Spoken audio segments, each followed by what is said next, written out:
great mom. I don't know.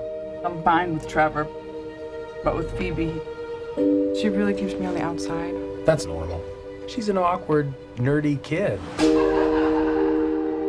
Maybe a new home can be an opportunity to start fresh. I just wish he'd get into some trouble. There's still time. Paul, how are you doing today? Dude, I'm great. How are you? How is it in Ireland? It's great. It's great. Well, I'm going to get into all things Ghostbusters in just a moment, but the last time you and I spoke, Scarlett Johansson was very upset because you had not invited her over to your Irish bar with your Irish plaque, your urinary. It's hanging up on the wall. I know. So have you managed to get invitation? You've got an open invitation. Anybody over there at Joe wants to stop in and find me upstate New York. I've got a pint of Guinness just waiting for you. Oh, that's great. But like, have you managed to get, have you had an Avengers lock-in yet, basically? Have you had anyone over to enjoy your own pulled pint of Guinness? There've been a couple of people. Trying to think if any of the Avengers. I don't think any of the Avengers have come by. Yeah, they all live in LA. Well, that's their problem. I know. They're probably all training and not drinking Guinness anyway. That's boring. I want that. Keep it for yourself. It's fine. Crazy. One of my favorite parts in Ghostbusters Afterlife is when you expose the kids to some classic horror movies.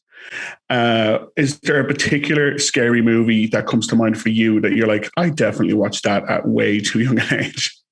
Well, yeah, there is, but there's one actually that I never watched because it scared me so badly that I actually had to go see a therapist. And that was a movie called Magic. And it was that the Anthony Hopkins one with where the ventriloquist.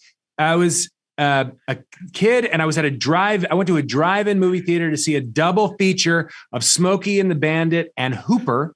And in between both of those movies, they showed a trailer for the movie Magic. And I saw that puppet's face and it was so traumatic to me. I found it so scary that I turned around. I wouldn't watch it.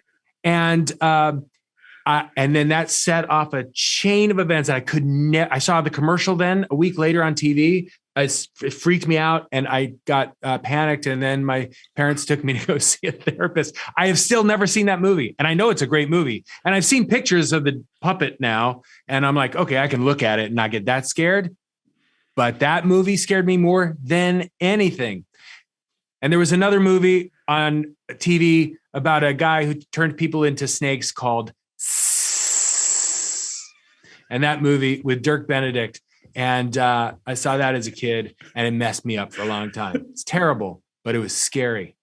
Oh my goodness. That's, you hear people say The Shining, The Exorcist, they give like kind of cliched answers. If you'd given me a million years, I would never have guessed Magic or a movie named So yeah, no, those two more than any other movies. And I was scared of a lot of things, but those movies messed me up. There's another scene in this that actually had me completely cackling because I related to it so hard. It's yourself and Carrie are discussing the pros and cons of her daughter discovering a stripper pole and what that could mean for the future of her life. And it's something I enjoy to do is talk to and about children as if they're adults. Just like, I know you're 3 and 4 years old, but get a job and move on. But there's something particular about that delivery that I was like, that felt like a Paul Rudd line rather than a script line. Were you able to bring some of, or was it like very, very heavily scripted, or were you able to kind of bring some of yourself to this? Well, the script was pretty airtight. That scene where Carrie and I were on a date, Jason said, play around with this and just act like you're on a date and talk about certain things. And so we did a lot of that. But in regard to the pole dancing thing, I think that one was in the script. I can't take credit for that. That's Jason and Gil. Yeah, that completely cracked me up. So I remember reading fantastic. And just one final question, if that's okay. We're here because this movie got is a sequel because obviously the original is so popular. And when comedies are successful, they do deserve a sequel because people want to see more of them. And so many of your great comedies, Anchorman, I have the list here, Sarah Marshall, Knocked Up, Wet Hot American Summer, have all gotten sequels, but some of them haven't. So if the producer came to you and was like, Paul, pick one of these three, which one do you want to do a sequel for? Would you go with I Love You Man, Role Models, or The 40-Year-Old Virgin? Oh man, what a great question. Because I am kind of curious about what the story is with all three of those now. Like the 40-Year-Old Virgin would be in his mid 50s now, and would he be tearing it up? Like, would he go the opposite way? Would he just be hitting 55-year-old stud? Moves?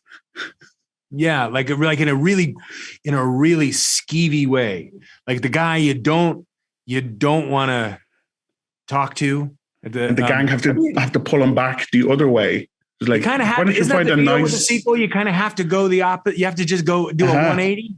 Yeah. So Andy, Steve Carell's character, is a Lothario and just a piece of trash. Just that'd be an interesting choice. Yeah. Or I Love You Man. I'd like to see what happens to Jason Segel's character. Where does Sydney go? Mm-hmm. Yeah, and that was fun to do. So I'd do. Yeah, I'd be down with knowing what happened there.